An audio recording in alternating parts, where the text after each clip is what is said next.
Tudo bem, pessoal? Nós estamos aqui hoje, nós somos do Veteran Car Club. Vamos fazer uma conversa aqui informal sobre antigo mobilismo, contar um pouco do clube, falar um pouco dessas raridades que vocês podem ver aí atrás, certo? Estamos aqui com o Rodrigo, Lúcio, Telmo que vos fala, Elvio e Eduardo Scaravaglione. Tudo bem? Seguinte, em primeiro lugar, eu gostaria de agradecer a oportunidade, essa montagem que eu fiz toda aqui, para a gente poder conversar um pouco do clube, contar um pouco da história do clube, enfim, falar um pouco de antigo mobilismo. Muito obrigado. E eu gostaria de agradecer também, para aproveitar a oportunidade, ao Shopping Total, tá? Por essa oportunidade de ter aqui essa loja, que agora para nós, foi cedida para nós, para a gente poder mostrar um pouco do clube, fazer um pouco de marketing do nosso clube e trazer uns carros antigos e deixar aqui também. Certo, pessoal? O nosso clube, tá? O Veteran Car Club, ele foi fundado em 24 de novembro de 1979. Estamos hoje com 46 anos. E casualmente, na segunda-feira, o clube fez aniversário. Estamos todos de parabéns. O nosso clube, ele tem uma sede aqui no Shopping Total, na Alameda das Artes, e agora também nós temos essa outra loja aqui, para a gente contar um pouco do nosso o que a gente faz. O clube, ele é ligado à Federação Brasileira de Veículos Antigos, e também que é, por sua vez, ligada à Federação Internacional de Veículos Antigos. Só para ter uma ideia de números, tá? A Federação Brasileira de Veículos Antigos, ela tem conta hoje com 249 clubes filiados. Tá? Então, veja a importância que nós aqui estamos juntos nesse clube, nessa grande federação. E, ao mesmo tempo, na Federação Internacional, cujo objetivo é a preservação do antigo mobilismo a nível mundial.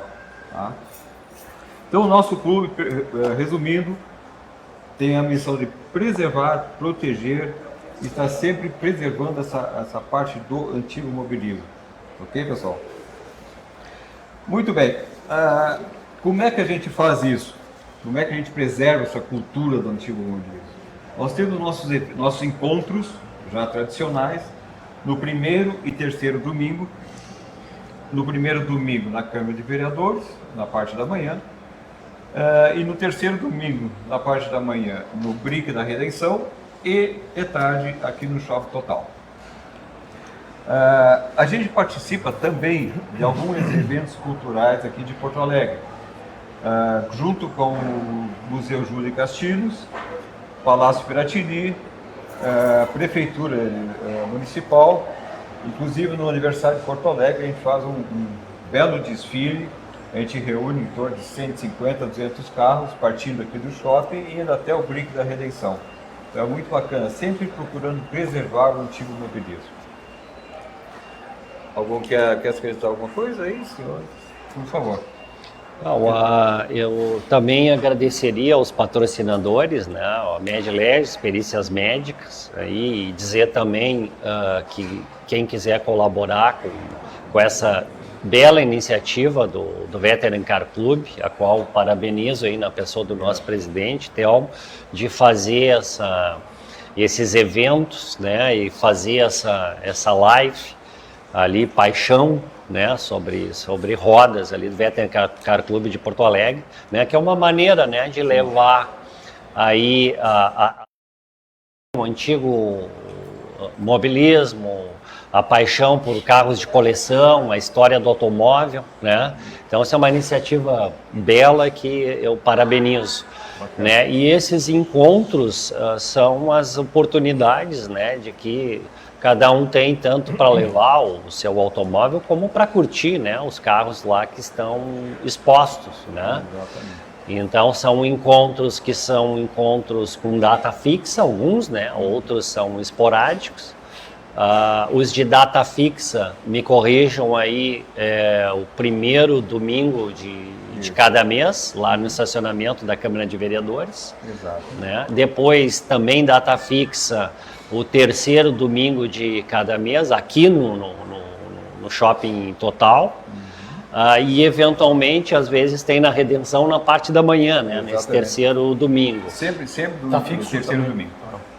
domingo. E além disso, há encontros em data fixa que quem acompanha as redes sociais aí do Veteran Car Club poderá ficar informado, né? E participar, né? Então, parabenizo aí essa iniciativa, né? E também se convida, aproveitando a todos aí, que o Veteran agora com essa belíssima loja, né? No Shopping Total, com relíquias aqui expostas, né? Agora nessa primeira parte nós vamos falar hoje.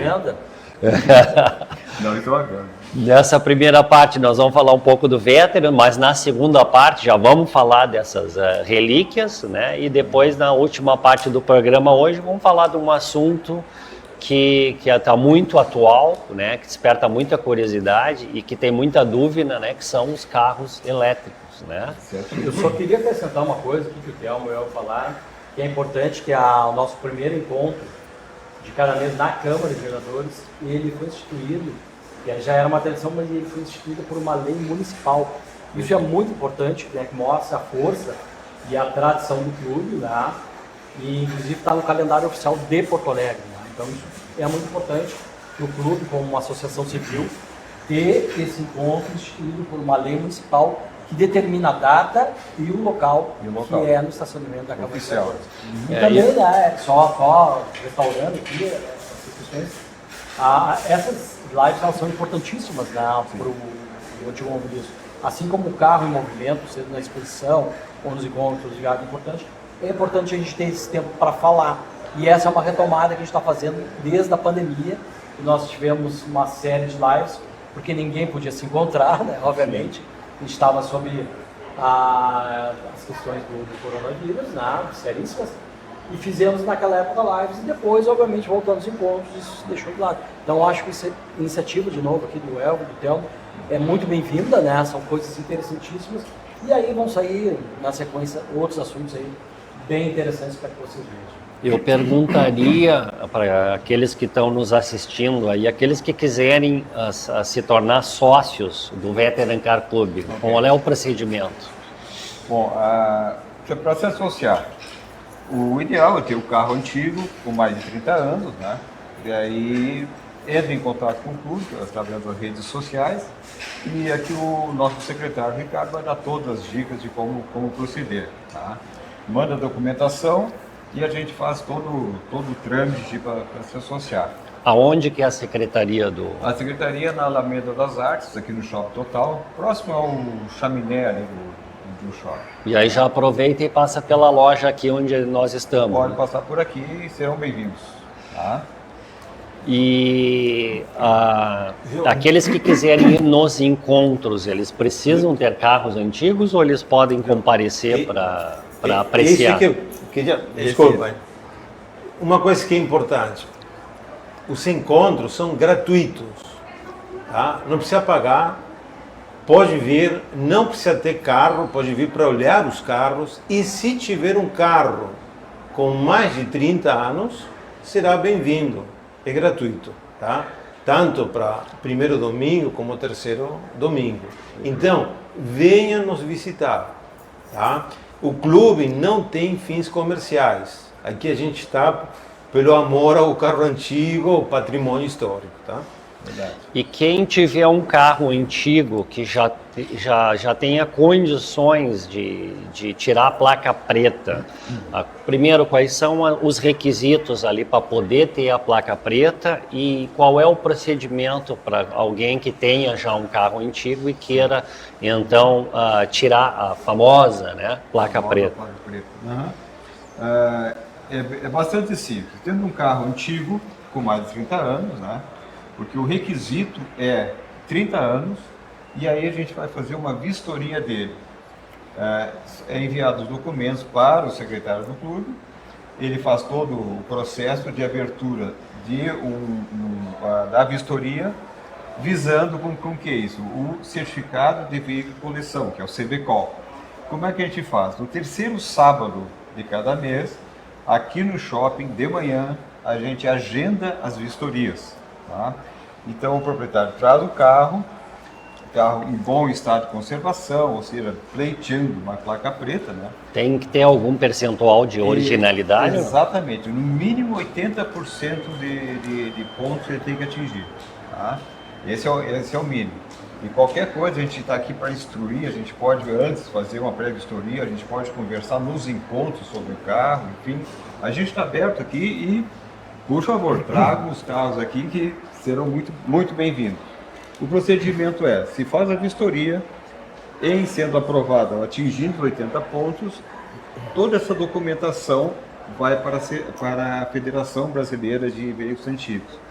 Hoje, o sistema da federação, isso é importante dizer, a gente faz as vistorias online com a federação. Tá? Não tem mais, tira a foto, faz as fotos, edita, não. No próprio celular, a gente, em contato com a federação, a gente faz as vistorias online. Então, as seguradoras já estão fazendo dessa forma. Exatamente.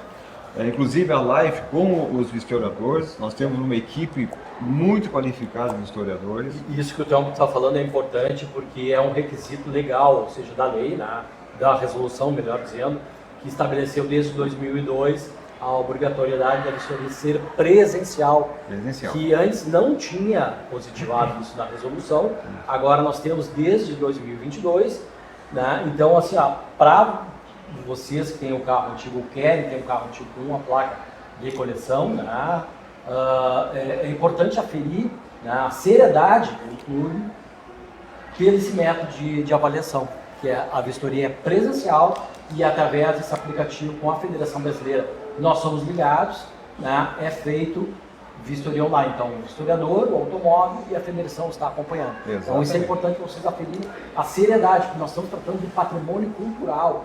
Né? A gente não está fazendo placa preta com fins comerciais. Né? Então, essa que é a grande questão. E tem uma questão importante da placa preta, que a placa preta, ela surgiu, o objetivo da placa preta, ela é que os carros mais antigos que não têm itens obrigatórios hoje em dia de segurança, que possam rodar de forma original. Então, por exemplo, um Ford modelo T, né? Alguns não tinham nem farol, não tinha para-choque. Não tinha para-choque. Cinto de segurança. Alguns extintor não existia, não tinha cinto de segurança. Por exemplo, esse carro aqui não tem, que nós vamos ver depois, um deles não tem cinto de segurança, porque não se tinha encosto para a cabeça. Ou seja, além a placa preta, ela surgiu justamente com esse objetivo, que tu possa manter o carro original e que tu possa rodar e não seja notificado por isso. Então, esse foi o objetivo da placa preta. Né? Então, é muito importante, foi uma conquista, né? Para que se possa rodar, porque senão nós não poderíamos ter lugares na Europa que o pessoal já proíbe carros antigos ou limita a um determinado horário, porque consideram que é poluente e tudo mais, né? Então aqui nós temos aqui no Brasil é um incentivo à cultura. Liberdade total de rodar com o veículo como era originalmente. Isso é importante que nos falou, né? Porque veio com um código atual, que é de 97, 98, né? Que aí tinha a exigência daqueles itens obrigatórios, cinto de segurança, os espelhinhos e tal. Então foi justamente desenvolvido esse sistema, né, para aferir que aquele carro de época, né, que tinha 30 anos ou mais e 80% de originalidade do carro, ele poderia rodar com tranquilidade, né, mesmo sobre a égide do Código de Trânsito, que é de 97.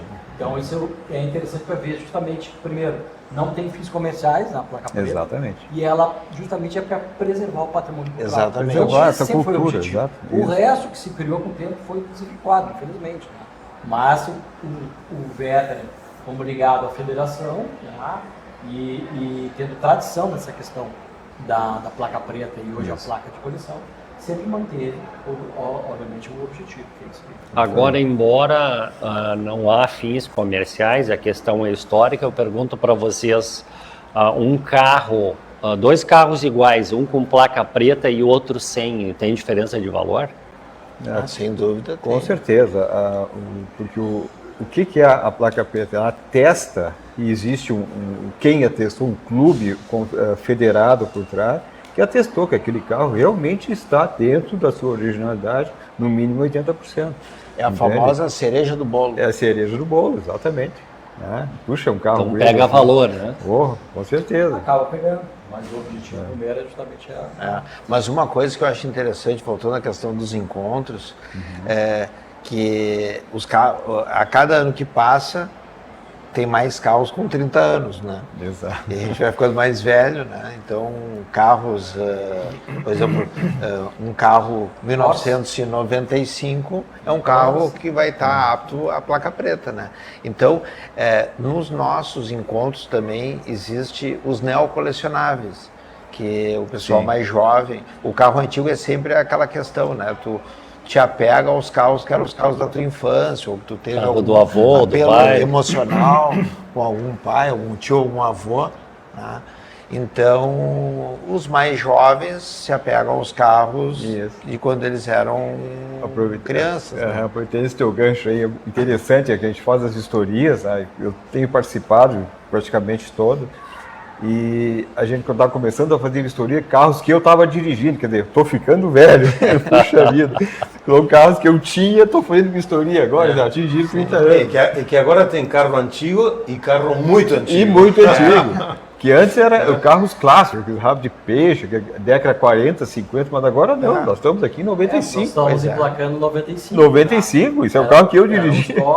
E aí, como o Lúcio falou, vai avançando, se esse critério da temporal não for mudado pela resolução, nós vamos chegar daqui em 2030, vamos emplacar os carros dos anos 2000. Exatamente. Então essa é a questão. É o temporal 30 anos e o percentual de originalidade.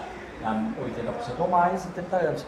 Então é isso, né? O carro que hoje para ti antigo, talvez, a gente vê isso nos encontros, né? Tanto que aqui no total, no terceiro domingo à tarde, a gente tem uma área separada para os neocolecionadores. É isso que eu queria comentar. Isso é muito legal, é bacana. neoclássicos, que é dos 25 a 30. 25 a 30. Porque tu já traz vamos dizer assim, esse grupo aí de pessoas que estão já curtindo esses carros dos anos 90 e que daqui a pouco já vão poder botar a placa preta. Isso aí. Isso é muito legal. Isso é legal.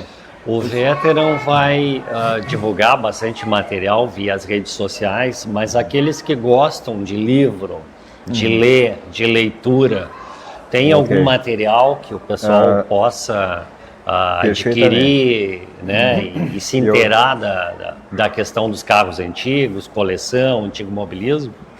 Perfeitamente, Joel. Dentro dessa ideia de preservação, né, dessa cultura do antigo mobilismo, foi feito aqui um livro, Paixão sobre Rodas, que faz referência aos 40 anos do Veteran Car Club. E aqui nós estamos aqui com os textos do Irineu Guarnieri e as fotos do Eduardo. E eu gostaria que o Eduardo contasse um pouco da história do livro, como é que vocês fizeram, como é que a gente pensa aí, que foi um trabalho aí, toda a diretoria participou junto. Esse livro aqui foi um trabalho conjunto, né, de todos. Na época o Rodrigo era o presidente. O Rodrigo era presidente na época. Eu era diretor de eventos na época, né, mas começou a ideia nas conversas que nós tivemos, eu e o Lúcio. O Lúcio também metendo pilha lá. É verdade. Aí, era um sonho. Conversando, a gente fez, acho que o Sul Brasileiro. Né, e aí depois de fazer o Sul Brasileiro, o primeiro Sul Brasileiro que a gente em Porto Alegre, quem foi o Veteran. Foi Veteran. É verdade. 27º, nunca tinha tido, foi um dos maiores encontros de carros antigos em Porto Alegre. Nós fizemos aqui o primeiro Sul Brasileiro. 27º. E aí depois do Sul Brasileiro a gente disse, cara, quem sabe o ano que vem, né? Obviamente foi 17, 18, né? 18. A gente então não bota toda a energia no projeto de fazer um livro, que já vinha sendo falado e tal. E aí daí surgiu o livro, em 19 foi lançado. Importante dizer aqui, a cereja do bolo, que o Lúcio, esse livro ganhou em 2022 o prêmio de excelência gráfica, prêmio Fernando Pini, que é um prêmio importantíssimo, né, no mercado brasileiro para livros editoriais, livros desse porte aqui. Então, isso é um livro interessante, né? O primeiro livro que o clube faz ganha um prêmio em 2022, que é muito legal isso, né? E aqui a gente trouxe, na época, então, a gente queria fechar os 40 anos do clube, mas deixar um livro aberto, né? Que não é assim, acabou os 40 anos e o livro não me interessa mais. Não, tem a ideia dos 40 anos, mas a gente fala aqui do antigo mobilismo no Rio Grande do Sul, fala do primeiro carro que veio para Porto Alegre, a gente fala das corridas de carreteira, a gente fala dos encontros, a gente fala da questão do culto ao antigo mobilismo, como é que surgiu essa ideia da palavra antigo mobilista. Então é um livro, ele é aberto, tu pode comprar hoje, né, 6 anos depois, tranquilamente tu vai ler, vai estar aqui toda essa história do antigo mobilismo. É um livro de mesa, né? De mesa. Com mais de 160 fotos. Muito boas, muito né? boas, Sinal, boas. E é um livro que tu pode abrir ele em qualquer momento e folhear, e sempre interessante, tá? Exato. Não é um livro pesado, eu acho que tu pode até mostrar aí. Casualmente aqui, ó, não é por acaso, mas casualmente eu abri esse carro aqui. O cume é dele, viu? Não foi? Já estava com o dedo marcado. Claro. Esse é um livro atemporal, né? Atemporal. Atemporal, E ó, aqui, ó, exatamente. nós estamos perto do Natal, pessoal. Amigo secreto, presente. Belo presente. Quem Belo ainda presente. não deu. Quem uma quiser, baita dica aqui, ó. quem quiser comprar o livro, como é que faz? Entra diretamente nas redes sociais, no site, e ali tem todas as dicas, e entra em contato com o clube também, com o Ricardo. Podemos até mandar o livro via correio, tá? A gente tem essa possibilidade. Então é entrar em contato com no site do clube, que é Veteran Car Clube Porto Alegre, tem não só as dicas do livro, como também outras coisas interessantes que vale a pena entrar, né? Como toda a história da placa de coleção, placa preta, história do clube, etc. e tal. Eu acho que é um bom ali. passeio entrar no site do clube. Os eventos, as notícias, tudo ali, vale a pena entrar para... E era bom a gente colocar também o Instagram, né? Para quem... Ok. Veteran Boa, @Veteran Boa, no Instagram. @Veteran Boa. E o Facebook, né? E o Face também, nós estamos Tem lá. Face. E assim, ó, já que a gente está aproveitando essa questão de fim de ano, Natal aí, Alguma outra dica de livro?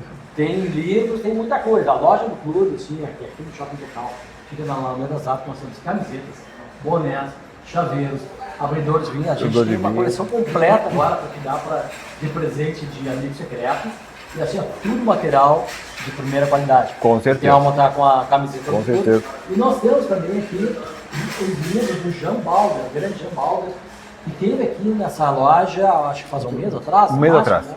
né? Dando uma palestra sobre a vida dele no automobilismo. O Jean é contemporâneo do Emerson, né? Correu com o Emerson, né? Inclusive ganhou o Rally Puma, né? Que era do Nordeste até o Sul. Fez rally em Portugal, fez rally na África. Então o Jean é um cara que assim, ó, conhece tudo sobre automobilismo no Brasil.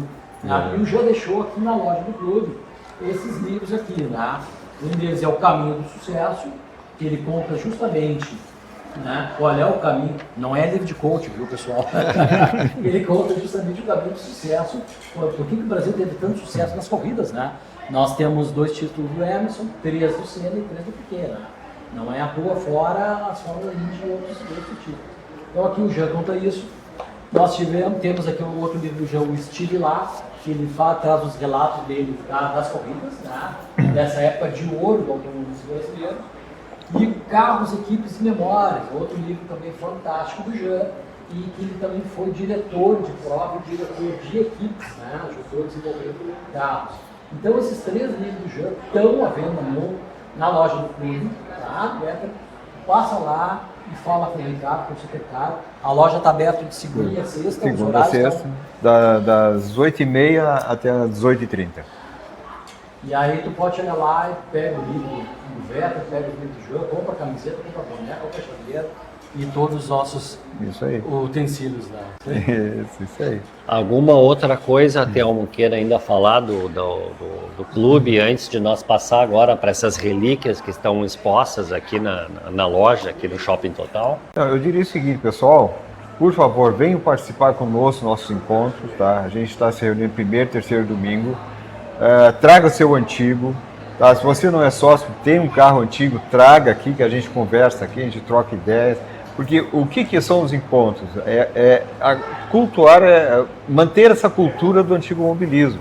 Trocar ideias, buscar informações, enfim, tudo é cultura, tá? Então, estão todos convidados para conhecer o nosso clube, como é que funciona, a questão de placa preta, enfim, tudo. A gente está aí aberto para dar qualquer tipo de informação. Tá? Então, bem-vindos, venham para cá. Tá aí, então, toda a informação. Vamos agora, então, entrar nas relíquias aí da loja. Eu estou vendo aqui que tem aqui um Citroën e 2 motos aí que eu vou perguntar se são tuas, Rodrigo. São minhas, sim. E se tu pode explicar que relíquias são essas aí, meus filhinhos. Contar um pouco da história, né, dessas marcas, né, e a história até do próprio carro e das motos. Bom, aqui tem uma Norton 500 centímetros, moto de 1 cilindro, ano 52. Quanto? Um cilindro de 500 centímetros, ano 52, uma moto inglesa. Naquela época, a moto inglesa era comum ter 1 cilindro, algumas tinham 2, né? Triumph, tinha 2 cilindros. BSA. E essa moto ela ficou muito conhecida depois que se lançou o filme Diário de Motocicleta. Famoso filme. Diário de Motocicleta, que narra a história do Ernesto Guevara, que pega uma moto dessa, se atravessa a cordilheira com um amigo dele, Alberto Granado, tentando, com a ideia de chegar até Venezuela e quem sabe mais em cima. Nesse modelo, exatamente Com esse essa modelo. moto, com esse modelo igual. Um exemplar igual a essa. Igual. Chamada, ele chamava de La Poderosa. Então Poderosa. ficou, ele chamava La Poderosa, ficou apelidado. Como vocês veem, o meu sotaque, eu sou argentino, né? Então eu tenho um pouco de um laço sentimental com essa moto, né? Okay. Que na minha época eu queria comprar, era muito cara. Depois nós temos uma Vespa 59. Eu saio daqui pro Matheus ali mostrar para nós. Isso. Essa Vespa, ela é um ícone italiano, marcou uma época que virou um transporte popular, né? Inclusive até alguns filmes ajudaram a que ela se popularizasse, né? Como Férias em Roma. Sim, sim. Né? É do E essa fabricante moto tem- Piaggio, né? Piaggio, fabricante Piaggio. Fábrica da Piaggio, né? Piaggio. E até hoje a Vespa é fabricada, né? E Até hoje é bastante fabricada. consumida aí É verdade. basicamente na Itália e outros países aí da Europa, né? Onde tem ruas pequenas, os centros históricos são difíceis até de estacionar, tá? E por último temos um Citroën 2CV, que foi o carro popular também na Europa e foi carro popular na Argentina, Uruguai. Aqui não foi carro popular, que foi o Fuca, né? Depois o Lúcio vai conversar do Fuca, né? O Rodrigo não gosta muito que se fala, mas eu falo que é o Fuca francês, eu não gosto muito desse.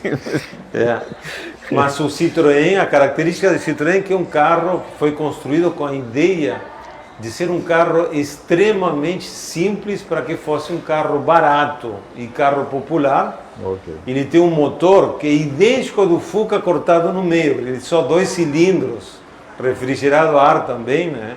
É um carro que tem muito pouca potência e que aqui no Brasil não teria dado certo. E como ele tem pouca potência, as lombas... As ladeiras ele sobe. Quando tem uma subida aí, meu amigo, eu coloco uma primeira e fico vendo o WhatsApp, né? Porque ele vai devagarinho, tá? É um carro que fez sucesso, foi fabricado durante 40, 50 anos, até a década de 90, a última fábrica em Portugal parou de fabricar, né? Mas na Argentina se vendeu muito, não? Sim, a Argentina era o carro popular, era esse carro e o Fiat 600. e o Renault 4. O Renault 4 eram os carros populares. E é importante Mas também esse aqui ressaltar que tinha uma imensa variações, né, do modelo, né? Tinha o furgão, tinha acho que a perua, não sei se tinha perua, tinha berlineta, tinha assim uma variação muito grande, né? E a simplicidade, né? Não, assim, ó, era um carro que mecanicamente não tinha nenhum atrativo, né? Para quem gostava de correr, não ia se dar bem com o Citroën, né? E o Citroën sempre foi a imagem da classe média baixa, a tal ponto que o pai da Mafalda, conto do Quino, né? O pai da Mafalda tinha um Citroën 2CV, porque era uma classe média baixa. Aí tem a questão da suspensão também, né, Rodrigo? Tinha aquela questão dos ovos, né? Para andar no campo. A ideia era ter um carro que pudesse entrar no campo, né? E ter uma suspensão muito boa. O André Citroën, ele se espelhou muito no Henry Ford. Porque Henry Ford ele fez o Ford Modelo T com essa característica. Era um carro que tinha que andar no campo, né? E um carro que fosse popular, barato, econômico, né? Então essa foi a ideia do Citroën 2CV.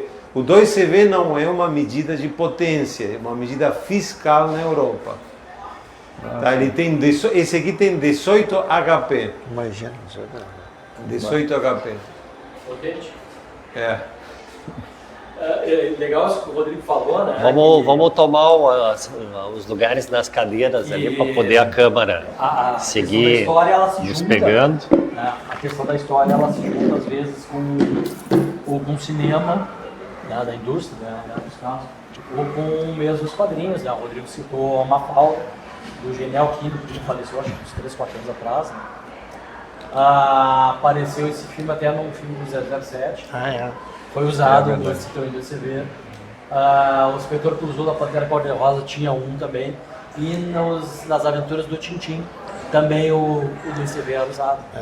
E uma coisa, para nós brasileiros, década de 80, um pedacinho de 90, em que os argentinos vinham muito para as nossas praias, era uma enxurrada. Porque nós, naquela época, eram Fuscas, o Brasil era basicamente o carro que se via nas ruas era um Fusca, e na Argentina o 2CV. Então nós víamos na estrada, né, o pessoal vindo assim, a gente até ficava impressionado, porque alguns vinham quase com além do carro, vinha um bagageiro lotado, né? E eles vinham, né? Vinham e voltavam, né? Fazia uma viagem longa, né? E o carro levava todo mundo, levava a família, né? Carrinho guerreiro. E nós temos do outro lado lá, se puder virar a câmera, né, uma outra relíquia ali que o Lúcio vai nos explicar aí. Que relíquia é essa, quais são os detalhes desse carro, um pouco da história do carro, né, e do próprio carro, né? Sim. Bom, pessoal, esse é um Fuca 1961. O Fuca, como a gente já falou, né, é um carro popular aqui, principalmente mundialmente, e aqui no Brasil, né? O Brasil, década de 60, 70 até 80, a maioria das ruas brasileiras eram tomadas por Fuscas, né? Mas esse modelo em especial é um 1961, primeira série. Ele tem, a gente que é antigo mobilista, a gente sempre cuida dos detalhes, né, dos carros. E por que eu digo que ele é primeira série? Porque naquela época, qualquer mudança, era, por mais simples que fosse, era bem significativa. Então, por exemplo, esse exemplar aqui, é um 61 primeira série, ele não tinha piscas no paralama. Ele tinha o que a gente chama das famosas bananinhas, que é eu posso depois até mostrar ali, se for o caso, né, se for possível. Ele tem uma haste que ela levanta entre o vidro traseiro e o dianteiro, e que no segundo semestre deixou de existir e passou a ter o pisca, como teve nos carros até o final da fabricação dos Fuscas. Esse carro aqui, na época, não tinha nem marcador de combustível. porque também era um carro bastante popular, né? E aí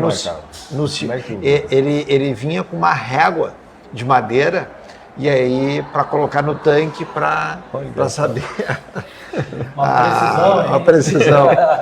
E tinha outros detalhes também que no segundo semestre passou a ter o marcador de combustível. Né? Esse carro aqui ele tem também uma outra questão da época, que o câmbio dele ele não era sincronizado, a primeira marcha. Então a primeira marcha só entrava parado. E esse é um motor, o Fusca, os primeiros Fuscas tinham um motor 1000, acho que era 1100. Esse aqui é o modelo 1200, motor 1200, que também tem um motor bastante...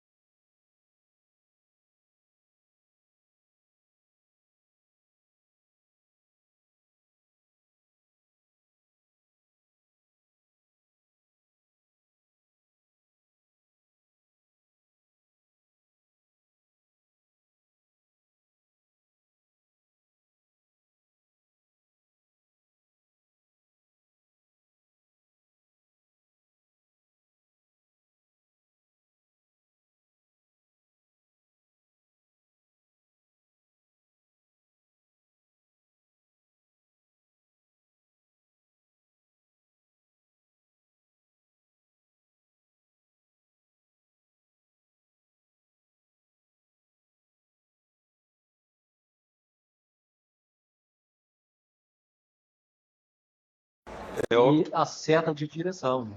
Que legal. Eu cheguei no Brasil no ano 77, de ônibus, quando Eu não saí sei da se dá para ver rodoviária. aqui, não sei se está pegando Dá aqui. pra pegar.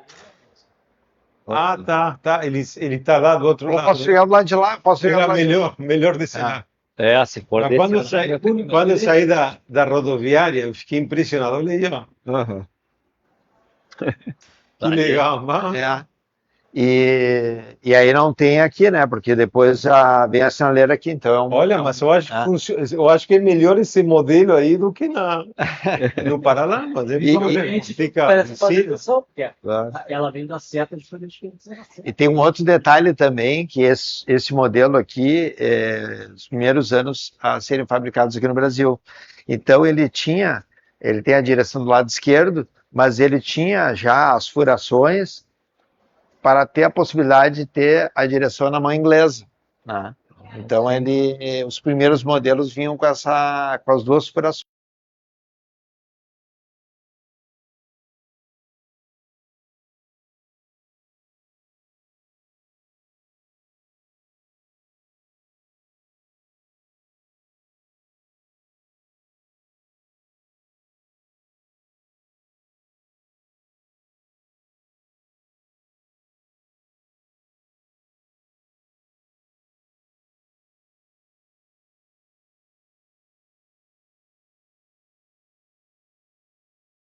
O banco do carona, né? E a E a porta com uma corda. Então a gente entrava, no máximo 3 pessoas, Sim. né? E ele já fechava com a corda a porta. Não, aqui, e no tempo da capelinha, né? Que tinha a capelinha taxímetro. O taxímetro era na capelinha. E aí aquele onde tinha o banco ali ficava o lugar, onde ficava as moedas, as coisas do taxista, do profissional. Foi um carro que foi fabricado a pedido, né, lá na época do líder alemão, né? Não podia ter refrigeração à água, né, para poder, como é um carro popular, né, dormia na rua e aí em determinados países europeus congelaria, então não podia ser refrigerado a água, tinha que ser ar, né? Dentre outras características, tinha que ter uma manutenção barata e tal, e atendeu, né? Tanto um como o outro mostrado aqui, atendeu a necessidade da época, né? Em termos de ser um carro barato, um carro popular, um carro que aguentasse, né? Esses carros aí atravessaram, cada um nos seus países aí, né? América do Sul, Daí né, a prova, inteira. né? E tá aí ainda, né? E tá aí a prova. Isso é legal que essas grandes soluções vieram dessas necessidades, né? A carro popular, o Fusca, o Citroën CV, o Cinquecento, Também. 500, O Mini, da Fiat, o Mini, o o Mini, Mini. as Vespas ou Lambretas vieram do pós-guerra, né? A Europa invalida, precisava de quê? Né? De veículo para pessoas se locomover, barato, que economizasse combustível, né? E as fábricas que foram proibidas de fabricar aviões, tanto na Alemanha como Sim. na Itália, carrearam suas peças também para essas motonetas, né? As Lambretas e as Vespas, né? Tem aquele carro também, o Messerschmitt. sim, sim, parece um avião. É um avião, é um produto de uma empresa Sim. alemã que fazia aviões. Com o fim da guerra, a Alemanha perdeu e essas fábricas ficaram proibidas de fazer aviões. Exato. Então, eles carrearam a produção para esses veículos. Então, é a Europa, a indústria, né, o homem, né, tentando justamente equacionar e uma solução. E aí surgiu esses veículos. E justamente são Ah, ah. carros interessantes porque eles tinham que fazer carros com que os recursos que se tinham naquela época. Exatamente. A sobra de muitas peças de aviões foram usadas para fazer essas Vespas. É. A fuselagem, a tinta era a mesma dos aviões. Um dos primeiros modelos eram É uma exatamente peças de característica do avião. pós-guerra. Eles tinham que aproveitar, porque a fábrica parada, não tinha o que fazer aviões. E a Vespa começou assim. Mas é sensacional. Vamos para a última parte do nosso programa, falar Vamos de lá. carros elétricos aí. Uma polêmica do carro elétrico. Pois é, Quem é que tem carro elétrico aqui? Quem tem? ninguém se animou. Acho que ninguém tem. Primeiro registrar, né, que muita gente acha que o carro elétrico é uma novidade, né? O carro elétrico não é novidade, já teve três fases na história de tentativas de implementação do carro elétrico desde do século lá de 1800, né? Já se tinha carro elétrico. Em 1907 teve um grande carro elétrico famosíssimo ali, que foi o Electric Var, né? Ali na década de 60 teve um famoso carro elétrico da GM, daqui a pouco vou me lembrar o nome, né? E agora, recentemente, a gente tem uma onda, né? Uma E enjoada. uma volta da questão da tentativa de implementação do carro elétrico, né? Então, a grande dúvida do usuário, do comprador ali do carro elétrico, é saber se isso é uma boa, se não é, se isso é um investimento, né, correto a fazer nos dias de hoje ou não, né? Então, vamos ver qual é a ideia de vocês aí em relação, qual é o pensamento, né, Eu acho, né, em relação ao carro elétrico. essa história que o El falou é interessante, né, que o carro elétrico ali, acho que nos anos 20, tenha perdido a concorrência, né, pelo carro com motor a combustão. A guerra do petróleo, a gente sabe todas essas histórias assim. E, obviamente, se as baterias hoje têm uma autonomia mais lá, imagina lá no século passado, ou até no final do 1800, não tinha quase nada, zero de autonomia. Mas é importante que a gente fale o seguinte, né, a eficiência do motor elétrico é bem maior que o motor a combustão. Com certeza. Ele gera, da energia que ele produz, quase 100% é voltada para as rodas. Direto. Enquanto que a combustão interna, a energia que se aproveita é 20%, isso é muito. O resto é em gases e calor. Então, a energia cinética, né, gerada pelo motor a combustão, ela é muito pouca. Mas, essa é uma grande questão. É o mas, né? Por exemplo, hoje, nos dias atuais, o que a gente tem? A gente vê, por exemplo, em alguns lugares na Europa, os caras usarem o carro elétrico, mas a matriz energética ainda ser termoelétrica, ou carvão. Isso. Então não se justifica trocar os 6 por meia dúzia. Eu acho que a grande questão do carro elétrico está na discussão da troca da matriz energética. A geração. Né? De onde vai ser feita essa geração? Por exemplo, nós temos bastante aqui hidrelétricas. É isso. A China, que produz muito carro elétrico, ela tem muito carvão. Ela é carvão, basicamente carvão. Então, assim, não adianta tu produzir isso. E outra questão que a gente vê é a questão dos descartes das baterias. Nós estamos também tratando na questão da sustentabilidade com metais pesados e a extração de metais pesados.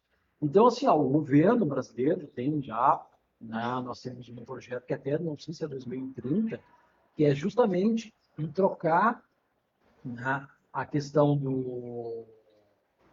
da roda, né? Que tem aqueles dois, o berço ou túmulo, né? Que a gente usa, que é o descarte na fabricação, no uso e na parte final, ou seja, desde a construção do carro, no uso até o túmulo, ser um descarte rico, ser reciclado. E hoje, justamente, a gente está na outra tocada, que é do ciclo da energia, que é do poço à roda, né? Que, ou seja, é de onde traz a fonte energética, a matriz energética, até o uso do veículo. Então, essa mudança que seria interessante a gente ver, né? Do berço ao túmulo, fazer um carro elétrico e efetivamente sustentável, né? Desde a produção dele, até o uso e até o descarte. Ele Faça o ciclo é completo. o berço ao túmulo. Essa é a matriz energética que, inclusive, o Brasil quer implantar. E que talvez fosse modelo para outros países. O que eu vejo, assim, para importar e não tomar do tempo, né? Eu acho que o carro elétrico para a cidade, quem usa como transporte na cidade, ou o pessoal que usa o aplicativo, o táxi, é excelente. É excelente. Eu acho que dentro Agora, da cidade. talvez nas estradas a gente não tenha uma malha, né, que faça justamente né? Aí a gente vai na questão da autonomia das baterias, tudo isso. Então, acho que ainda tem muito, né? A gente, por exemplo, imagina se a gente tivesse uma frota de carros elétricos, caminhões, imagina as baterias de caminhões, ou veículos de passeio de carro elétrico. Né? Se a gente, às vezes, nos verões aqui, por exemplo, em Porto Alegre, a gente já vê quedas, busca de energia, imagina tu alimentando uma frota de carro elétrico. Então, tudo isso tem que ser pensado. E aí eu vejo, claro, que a indústria está surfando nessa onda. A indústria vai lançar o carro, mas não está muito pensando justamente nessa malha de carregadores, de como se carregar. A infraestrutura para isso. Então, acho isso na cidade excelente, né? Para PP ou para viver na cidade. Agora, fora isso, em viagens... inclusive aí entra o híbrido, né? Que é interessante. Que o carro híbrido é uma solução, que tu pode usar a bateria na cidade e depois na estrada tu vai a combustão. É uma solução interessante. Só que o problema do híbrido, eu já tive a felicidade ou a infelicidade de fazer uma viagem e assim, a questão do abastecimento, o combustível, o elétrico nos primeiros 100, 150, 160 quilômetros. A questão da autonomia que diz lá do fabricante é que nem o gasto do combustível ali dos carros a combustão. Se for a 80, né? Se for a 80, 90. Sim, se for viajar em determinada velocidade, aquele limite de quilometragem ele já baixa. Então vamos falar ali que tenha uns 150, 160, 180 quilômetros. A partir daí, o motor a combustão, e essa foi a experiência que eu vivi, que não foi boa, o motor a combustão, ele não é um motor com capacidade para carregar todo aquele peso. O carro elétrico ele é mais pesado por causa da bateria. Sim. Ele pesa, além do peso normal, ele tem um peso extra por causa da bateria. E a soma da quantidade de potência do híbrido, ele vem dos dois motores, né? E aí, quando tem que usar só no combustão, parecia que estava no muro mille, porque o carro estava pesado. E para subir a serra, então, foi um desastre, né? Então, claro que não fica empenhado, né? Ele não deixa se tem os dois tipos de motor, não vai ficar parado, né? Como a pane no carro elétrico, que é uma outra coisa também que merece comentário, né? Quando faltar um combustível num carro a combustão, a gente vai ali, pega um pouco de combustível, coloca e vai. No carro elétrico, se não tiver uma tomada ali, ele sai de guincho, né? Até tem aquela... Mas o grande prejuízo da viagem é a questão da perda de potência, né? Quando acaba a questão do elétrico. E a questão do elétrico, ela é tiro curto. Eu acredito, e fecho com o Eduardo ali, que é uma boa para dentro da cidade. É uma boa para um deslocamento de 80 a 100 quilômetros. Eu não tenho muita experiência com híbrido, mas eu fiz uma viagem, aluguei um carro híbrido e para mim foi muito bom, não senti problemas de perder força o carro, ao contrário, o carro era muito bom. A única coisa que chamou a atenção é que eu pensei que eu ia economizar e não economizei. Essa é outra desvantagem. O mesmo consumo de um carro normal, digamos. Então, essa é a outra desvantagem desses motores que são motores de menos potência e que tem que carregar um carro pesado. Né? É vendido como, não, você vai economizar porque vai fazer tanto. E aí quando entra só numa combustão, ele tem que fazer uma força maior, ele acaba sendo gastador. Essa é a outra questão que o pessoal tem comentado. Né? O conceito de greenwashing é justamente isso, aquela mentira de pintar de verde a coisa. Foi desenvolvido lá nos anos 60, isso aí, que eram as indústrias que vendiam uma coisa sustentável, no fim não era, só dava aquela pintura de verde, né, sustentável. Então isso é verdade, e isso está muito nessa questão da gente fazer essa mudança, né? Carro elétrico com matriz energética carvão, não tem. O gerador de óleo diesel para gerar, né? Então essas coisas têm que ser muito bem. Esse negócio que tu falou do gerador, até teve um vídeo que viralizou, que o cara estava com um carro elétrico e ele parou, tinha um gerador no porta-mala, a combustão, né, o gerador, né, a diesel, então, para alimentar. Tem muito que se andar, né? Mas tem muito evoluído. Eu acho que o futuro vai ser o carro híbrido. Eu acredito no carro híbrido. Inclusive, eu acredito que possa se usar o hidrogênio também. Hidrogênio e elétrico. Porque o equilíbrio é que vai ser. O carro só é puramente elétrico, a gente esbarra nos problemas que vocês comentaram, né? A Toyota estava investindo bastante no hidrogênio. Antigamente, o hidrogênio sempre existiu, só que antigamente o pessoal tinha medo de explosão. Explode, essa é a questão. Porque é a expansão das moléculas e tudo mais, né? Mas é também uma tendência. Eu dirigia um carro híbrido da Toyota, mas era um híbrido dos primeiros ali da Toyota, que ele tem um motor a combustão e 2 motores elétricos. Um elétrico atua no eixo traseiro e o outro no eixo dianteiro, mas enquanto ele está com o carro a combustão, ele está carregando o motor elétrico. Ele não precisa carregar na tomada, ele está sempre se autocarregando. Né? O próprio atrito do freio também gera energia. Mas isso sempre como auxiliar, né? Ele não consegue se autossustentar. Não, ele é auxiliar. Ele só atua em baixa velocidade, né? Mas o carro elétrico híbrido hoje não necessariamente tem que estar carregando a bateria na tomada, digamos. Só se tu não quiser usar um motor a combustão. Mas aí é sempre auxiliar, como a gente está comentando. Não existe um sistema que consiga a combustão carregar sempre o elétrico e ser autossustentável. Sim, então vai estar gastando, ele vai ser mais a combustão do que o elétrico. Ele é um apoio. Ele é um apoio. Um apoio para aumentar a autonomia, a economia a economia. Mas a outra questão que o Eduardo comentou, claro que o carro com o motor elétrico, ele é direto na roda. Então eu nunca dirigi um carro só elétrico, mas eu tenho uma curiosidade de dirigir, porque o pessoal fala que ele não tem a mecânica, né, de todos os sistemas. Não tem barulho. E não tem todo o cardan, a transmissão aonde se perde a energia. Então o motor elétrico atua direto na roda. Sim. Deve ser curioso, né? O pessoal fala, por exemplo, o Tesla, dizem que é impressionante, né? Esse BYD tem alguns aí que tem uma relação de peso-motor que é impressionante, né? Porque no final sempre é uma relação de peso-motor, né? Isso. Claro, a gente está falando aqui, comentando os carros elétricos de entrada e um pouco mais acima. Existem carros com uma autonomia de muitos quilômetros, né?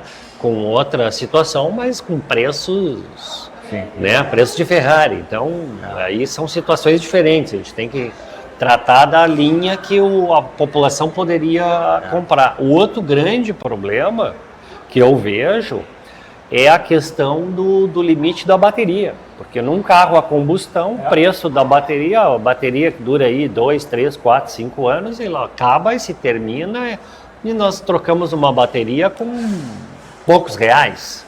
Né? Agora uma bateria de carro elétrico custa mais que o preço do carro usado elétrico. É isso que nós vamos assistir Né? em breve. Né? Com certeza. E tem uma outra questão também que tu comentou, é o preço, é a revenda.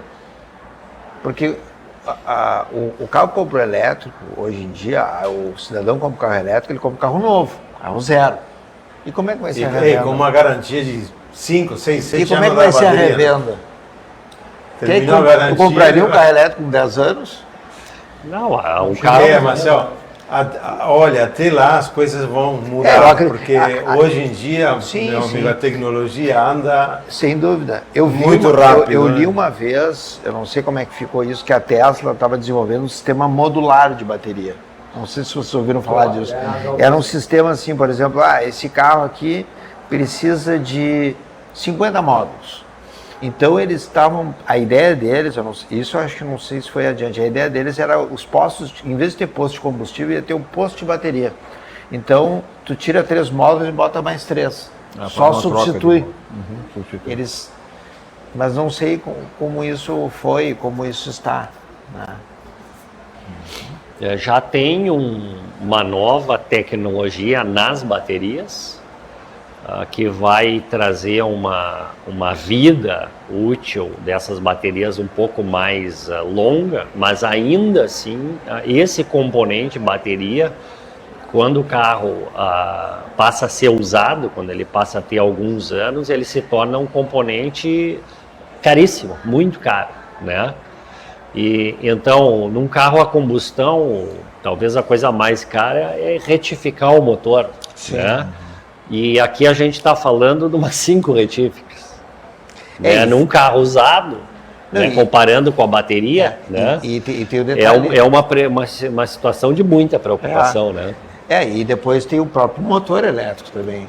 Que claro, eu acho que o motor elétrico tu rebobina ele, imagino que tu possa. Mas eu acho que a vida útil dele, o problema desse é rolamento, porque o resto ele é eterno. Sim. Menos Não peças, vai né? gastar. A autonomia deve ser muito maior. Tem muito menos peças para troca. Não, é rolamento. A grande questão são as baterias, o custo, a confecção delas e, obviamente, a revenda dela se chama de ciclos, né? X ciclos que elas têm de vida útil. Vida útil. Essa é a grande questão. E até agora, como o Rodrigo falou, a tecnologia avança muito rápido, mas até agora não se tem assim, uma solução um pouco melhor. Mas olha, essa bateria realmente é mais barata, ela não vai causar tanto dano, porque ela vai ser 100% reciclada, né? E ela tem uma vida útil muito grande. Nós não temos isso ainda. Eu tenho um amigo que viajou, foi até o Rio de Janeiro, voltou. As 2 primeiras viagens ele fez uma programação, conseguiu ter as paradas de abastecimento, né, as recargas, né, com tranquilidade, mas foi parando, né? E eu tenho uma história dele numa outra oportunidade, que ele programou as paradas. O posto tal tem abastecimento para o carro elétrico.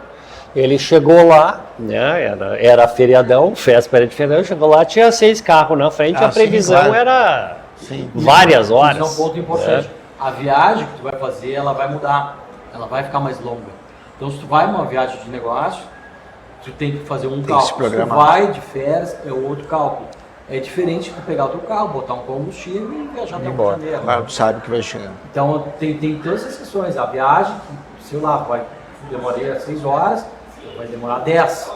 Então, essa previsão a gente tem que começar a botar na... Ele teve que dormir, teve que pegar uma posada, né, para poder ter a tomada, né, e estava com a família, né, e já cansado e tal, não ia mais esperar tanto para depois seguir tarde da noite. Então ele optou então por procurar uma estadia, né, e deixou o carro à noite carregando, no outro dia saiu carregado. Então a viagem dele, que era para chegar no final de tarde, daquele dia, ele chegou quase ao meio-dia do outro dia por causa dessa parada que ele não, simplesmente não conseguiu abastecer porque tinha uma fila e era feriadão. E o que eu tenho notado nesses postos, nos poucos postos de abastecimento de carro elétrico nas estradas, é que normalmente tem um só, quando muito dois. Então o pessoal ali se programa para as paradas, quando chegou lá 2 ou 3 na frente, já fica uma espera em demasia, né? Então tem todas essas questões. Eu penso que o carro elétrico hoje no Brasil, ele só funciona para uso urbano, para dentro da cidade. Tem mais outra coisa, tá? Dentro da cidade, onde é que eu vou abastecer no meu prédio? Meu prédio não tem tomada no box, não tem. E para fazer um abastecimento na grande maioria dos edifícios que não foram projetados para ter tomadas ali, isso aí é uma obra no condomínio Com certeza. grande, Respeitar todas as normas de segurança, isso deve saber. com todas as normas de segurança, até pode detalhar melhor. Tem inclusive já cidades exigindo extintor de incêndio e proteção, tem outras até proibindo em condomínios. Eu cheguei a escutar isso, eu não sei o que tu tens conhecimento disso. As normas dos bombeiros estão... Tudo começa lá em São Paulo, né? O Corpo de Bombeiros de São Paulo sempre é o pioneiro e depois os outros corpos de bombeiros acabam seguindo essa tendência. Eles já estão exigindo que tenha proteções com barreiras, né? Entre os carros. E isso também vai ser um empecilho. Agora, essa questão é um problema mesmo. Essa questão se todo mundo quiser ter uma tomada e carregar, é um problema à noite. Tem que fazer um circuito tem que ter um circuito específico. E tem um detalhe. O pessoal pensa, bota na tomada, estou carregando. Para te ter uma carga eficiente e mais rápida, tu tem que ter uma fonte também mais eficiente, né? E isso exige uma potência, um circuito específico para isso, né? Claro. Então também tem essa questão. Então, assim, quando eu falo uso urbano para quem pode. Sim, quem mora numa casa. A maioria das pessoas nesse momento não tem condição de abastecer o seu carro elétrico na sua onde mora. Porque já para começar, 99% dos edifícios de apartamento não tem essa estrutura. Não tem.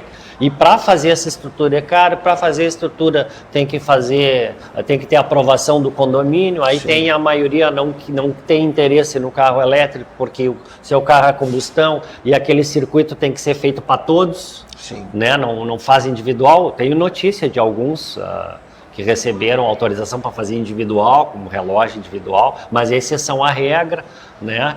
Então, eu digo, uso urbano para quem consegue carregar durante a noite, porque também parar durante o dia para fazer o carregamento, ele é um tempo de espera significativo, e quando muito, eu observo ali que tem gente que é Uber, que faz 100 quilômetros, 130 quilômetros, eles fazem dessas viagens ali, ou BlaBlaCar, né?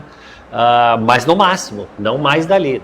Viagens acima de 100 quilômetros acaba sendo um problema, e ainda com esses que fazem 100, 130 quilômetros, com o ponto de espera lá na outra ponta já programado. Não esse de beira de estrada, é um tempo que tu perde, que tu poderia estar fazendo o trabalho para poder estar carregando. Exatamente.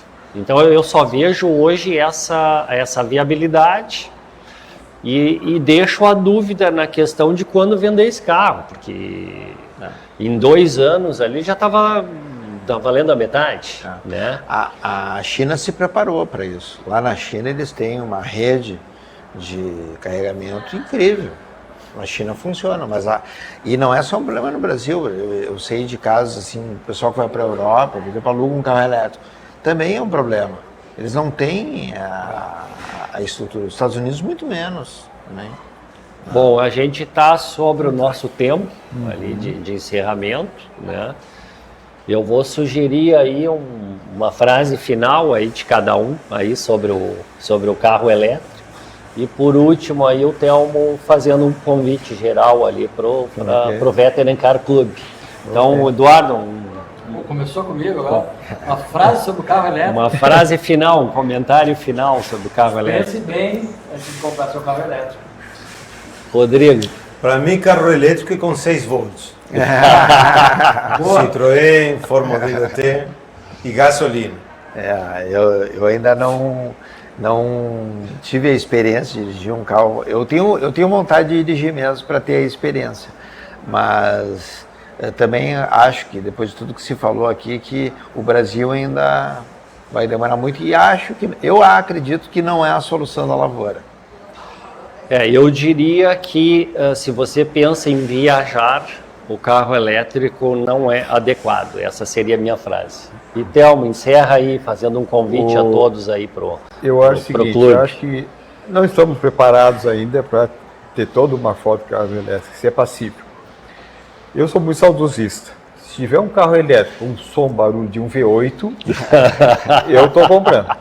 Por enquanto, é um zumbido quando tem. Eu já dirigi um e aquilo é uma troça monótona. Estão vendendo até sonorizador para carro elétrico para imitar o barulho que quer. Agora, é uma viagem monótona, né? Aquele...